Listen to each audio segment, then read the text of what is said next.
You will hear a conversation between an assistant at a community centre and a man who wants to join some evening classes. First, you have some time to look at questions 1 to 6.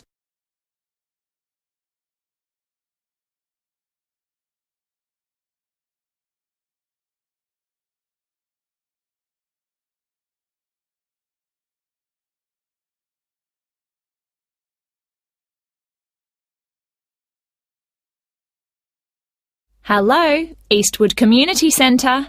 Oh, hello. My name's Andrew Dyson. I'm calling about the evening classes you offer. OK, Mr Dyson. Are there any classes in particular that you're interested in? Yes, you've got a class called Painting with Watercolours, I believe. That's right. It's a popular class, so this term it'll be moving to the hall, so they've got more room. Right. I know it's on Tuesdays, but what time exactly? It was 6:30 last term, but let me just have a look at the details. OK, it'll be 7:30 this time. Probably it suits more people. Well, it's my wife who's really interested, and that'll be good for her because she's home from work by 7:15. That'll give her just enough time to get there.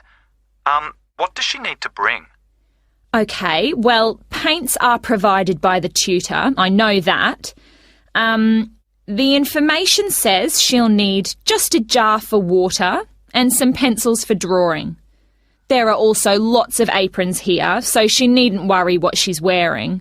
And the cost for 4 classes is $45, including paints, as I said. OK. Now, we're both quite keen on the Maori language class. There are spaces on the next course, so you could join that. Oh, good. Which room will that be in? When you come in through the entrance of the community centre building, you'll need to go straight up the stairs in front of you, all the way to the top, and it's the small room you'll find there. I see. All right, and let me just check when it's starting. I heard from someone that the July course has been delayed until August. I'm afraid so, and we're halfway through the June course at the moment, so there's not much point you taking that. I guess we'll have to wait then. Well, when you do come, the tutor recommends bringing a small recorder with you, just so you can listen again later. And the cost for 5 classes is currently $40. OK, useful information to know. There's one more class I'm interested in. That's the digital photography class. Oh, I've taken that class myself. The tutor's very good. That'll be in room 9, and it's starting in 2 weeks' time, in the evening, every Wednesday at 6 o'clock. Obviously I need to bring the camera with me. I suppose it'd be useful to have the instructions that go with the camera too? I'd say so. Some people bring along a lot of accessories like extra lenses, but there's really no need for this class. It's mainly focusing on composition, really, and getting the most out of the basic camera. That's exactly what I need. And how much does it cost? Let's see. For 4 classes, it's $35. But if you take 8, it works out as $55. So you're making a bit of a saving. $15, that is. I see. Before you hear the rest of the conversation, you will have some time to look at the questions 7 to 10.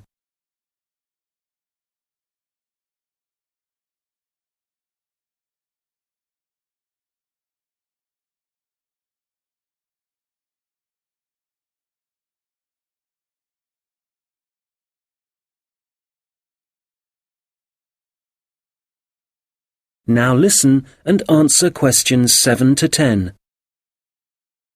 OK, now just another question for the watercolours class. I've just remembered that my wife asked me to find out about the level. Who's it for? OK, well, you don't have to be very skilled or anything like that. It's designed for beginners, actually. People who might see art as a hobby rather than as a professional opportunity. That sounds like my wife. And, who do I talk to if I want to find out some more about the Maori language classes? Probably best to talk to the tutor directly. He'll be in the office in about half an hour. His name's Jason Kui. That's K-A-H-U-I. Good. I'll give him a call. Oh, if you do decide to come to the photography class, don't forget to look at your camera battery and make sure it's charged. I know it sounds obvious, but I've seen a few people suddenly find the cameras stopped working right in the middle of class. Yes, I can imagine it'd be easy to forget that. Oh, that reminds me. In the final week of the photography course, is it right that there's a visit to a show in the local area? I work in the city, you see, so I might have to come home early for that one. Yes, they'll decide the date once the class has started. Is there anything else I can... That is the end of section 1. You now have half a minute to check your answers.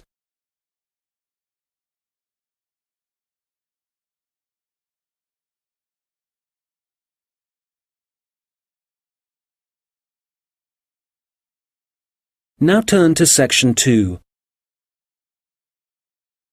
You will hear a project manager talking to voluntary workers about the tasks that need to be done. First, you have some time to look at questions 11 to 14.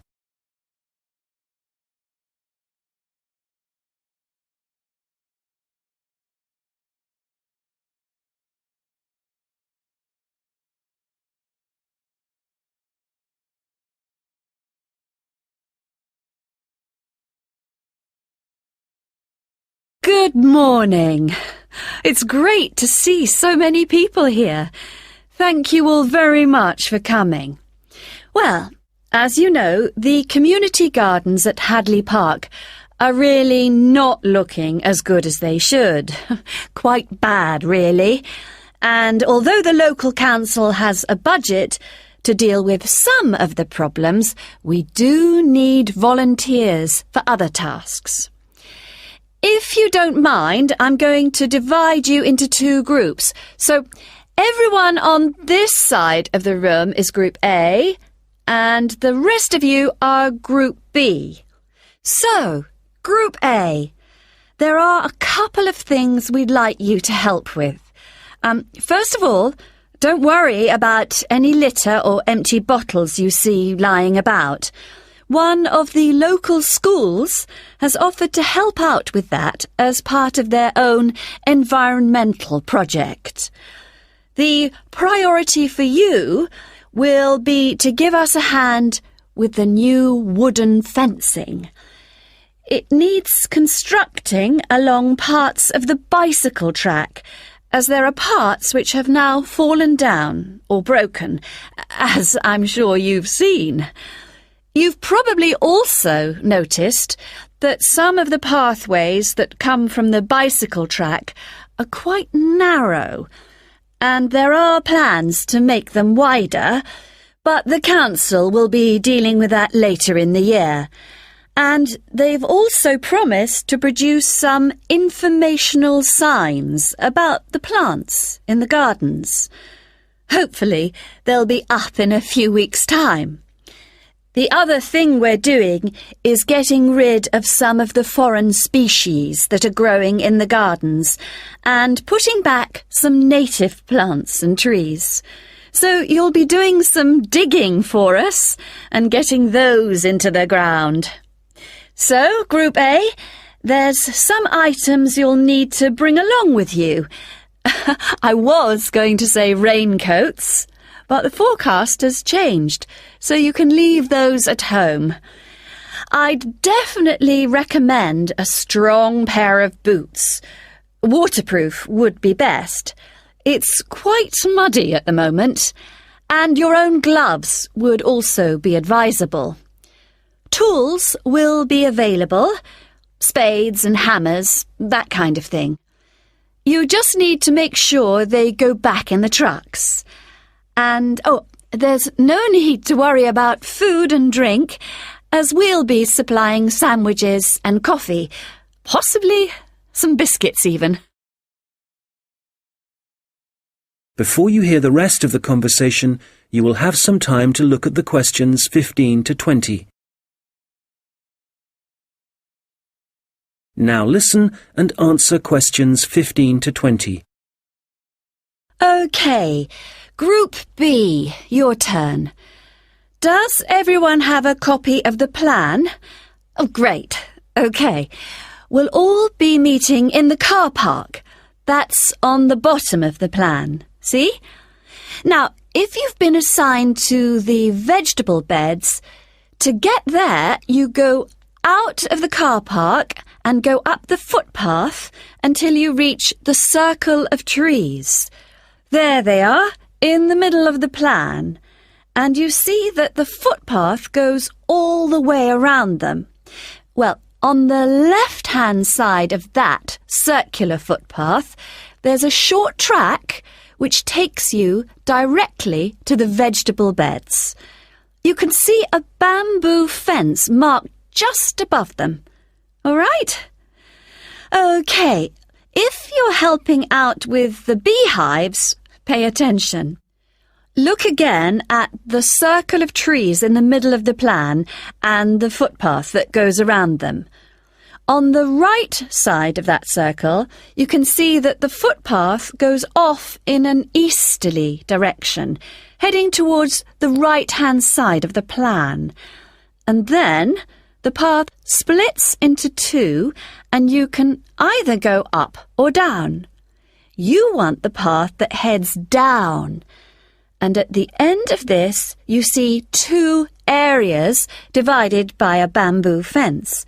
And as we're looking at the plan, the beehives are on the right of the fence. The smaller section, I mean. Now, don't worry, all the bees have been removed. You just need to transport the hives back to the car park.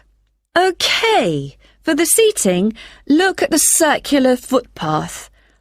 At the top of it, there's a path that goes from there and takes you up to the seating area, alongside the bicycle track, and with a good view of the island, I suppose.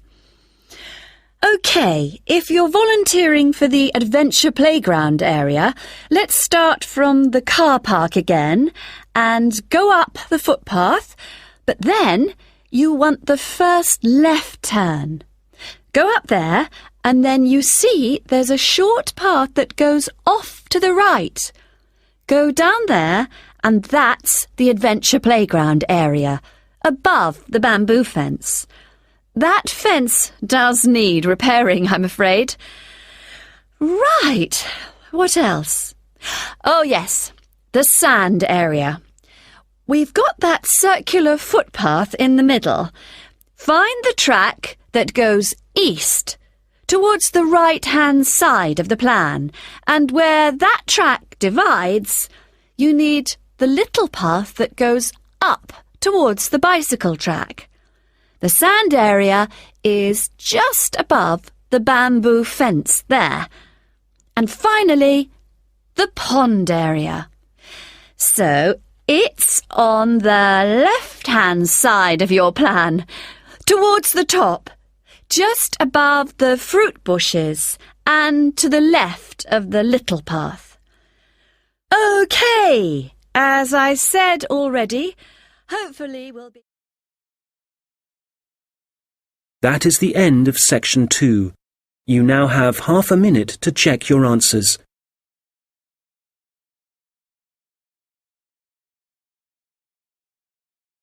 Now turn to section 3. You will hear two students discussing a presentation they are going to give. First, you have some time to look at questions 21 to 25.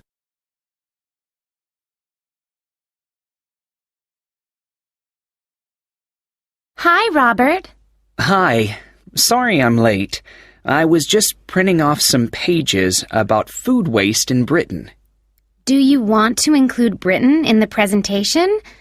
I thought we were concentrating on the USA. Well, it is a global problem, so I thought we ought to provide some statistics that show that. Fair enough. What did you find out? Well, I was looking at a British study from 2013. It basically concluded that 12 billion pounds worth of food and drink was thrown away each year, all of it ending up in landfill sites. Over 8 million tons. And that wasn't including packaging. An incredible amount. Yes, and they were only looking at what households threw away, so there's no information about restaurants and the catering industry.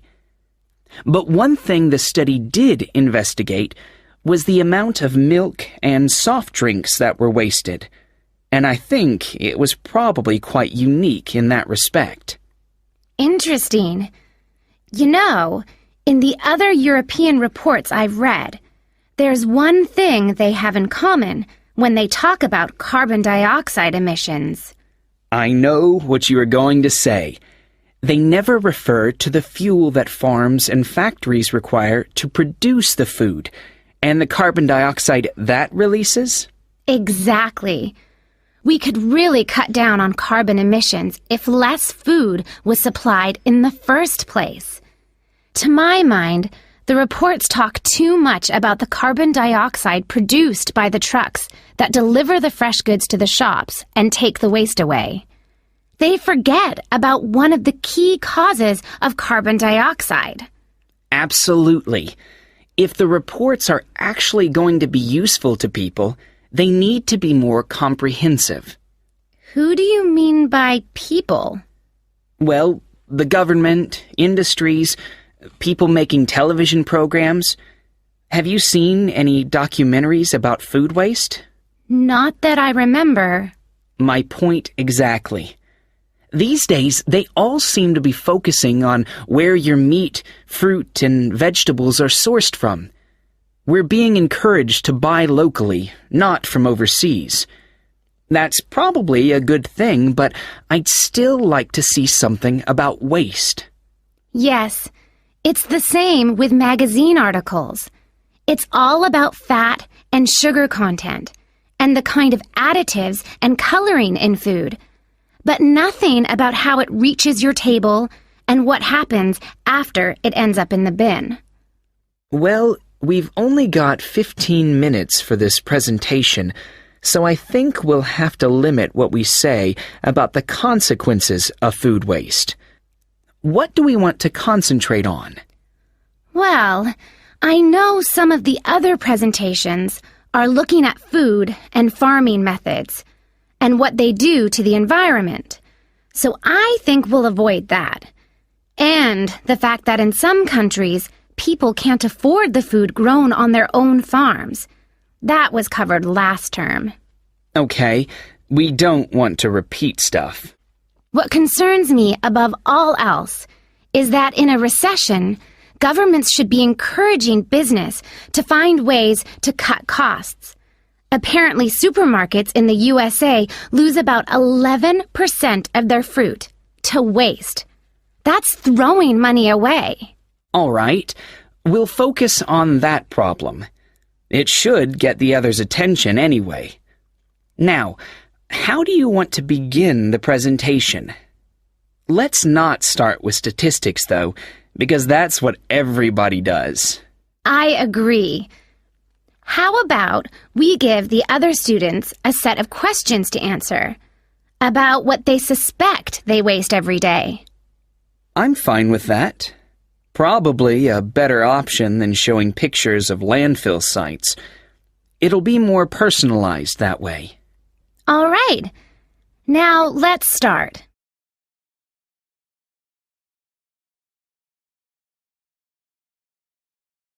Now listen and answer questions 26 to 30.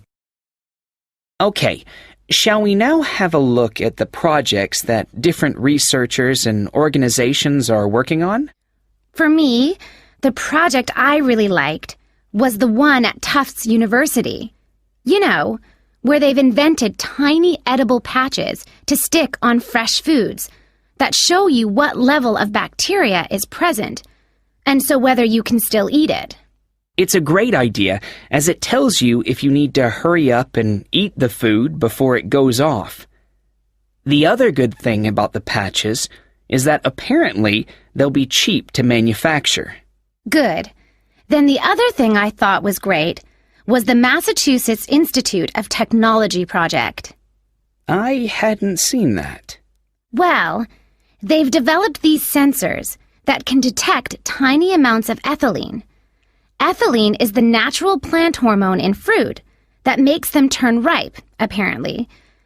The researchers think that they can attach the sensors to cardboard boxes, and then supermarkets can scan the sensors with a portable device to see how ripe the fruit inside is. That's got to be a quicker way to check for ripeness than taking each box off the shelf and opening it. Definitely. And I thought that Lean Path was worth mentioning too. Their waste tracking technology means that caterers can see how much food is being wasted and why. That'll increase profits for them eventually. Yes. And did you read about 0%?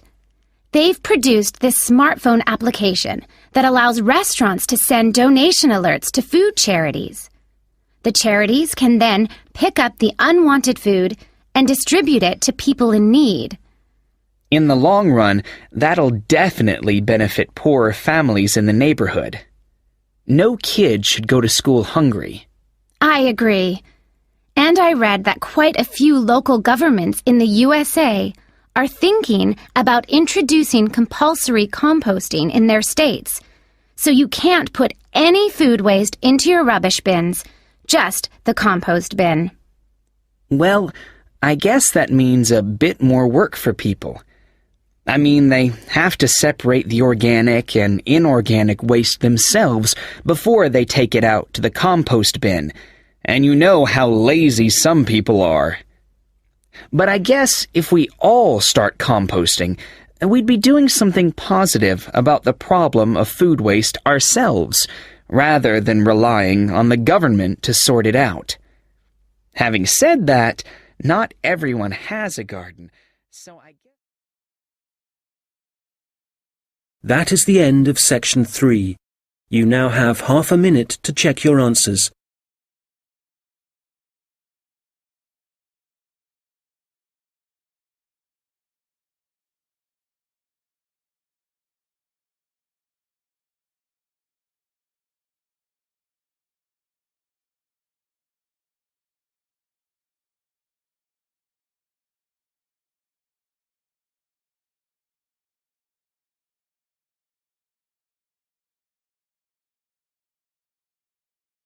Now turn to section 4. You will hear a lecture about Maori kite making. First, you have some time to look at questions 31 to 40.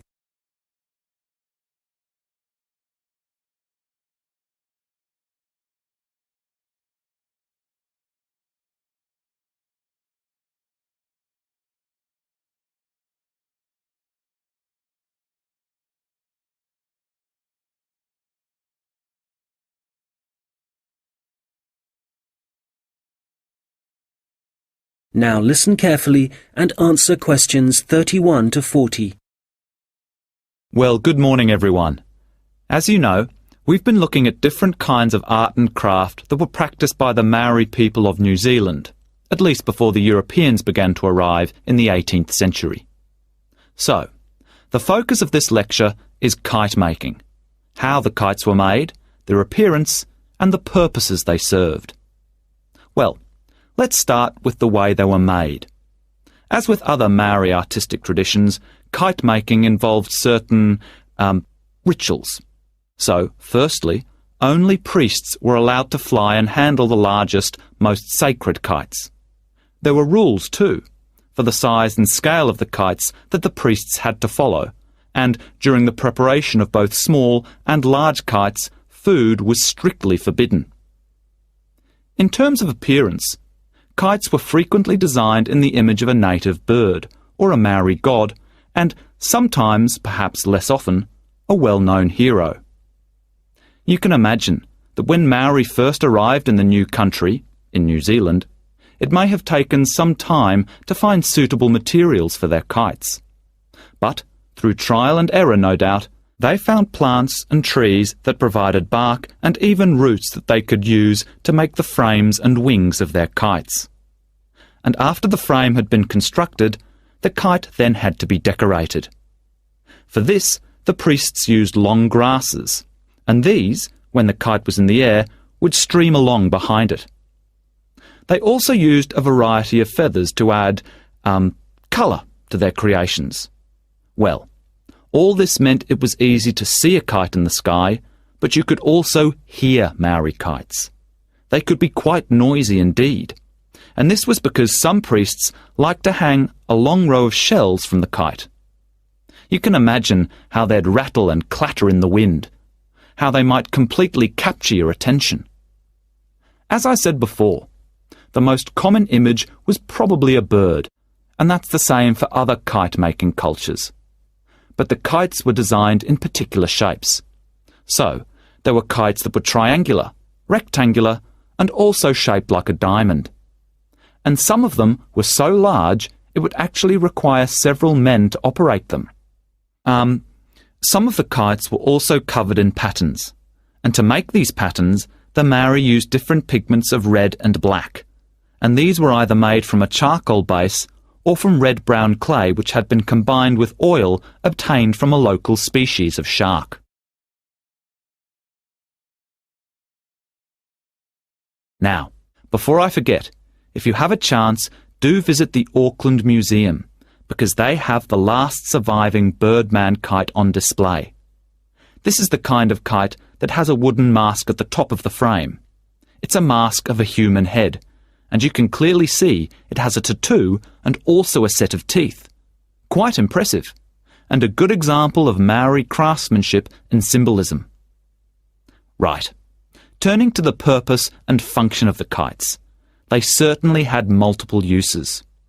Primarily, the flying of kites was a way of communicating with the gods, and when the kites rose into the air, the Maori used them to deliver messages, perhaps requesting a good harvest, good fortune in war, a successful hunting expedition. So these kites were incredibly valuable to a community, treasured objects that one generation would pass to the next. People would also fly kites for other reasons. For example, to attract the attention of a neighbouring village. This was done when a meeting was required between Maori elders, a convenient method indeed. And finally, when it comes to war, there are traditional stories that describe how when a Maori warrior found himself surrounded by his enemies, a kite could actually provide the possibility of escape. The kites were powerful enough to take a man up into the air, and for this reason, they could also be used to lower him into enemy fortifications so that an attack could begin from the inside. Well, I'm happy to say there seems to be a revival and growing interest in kite making, and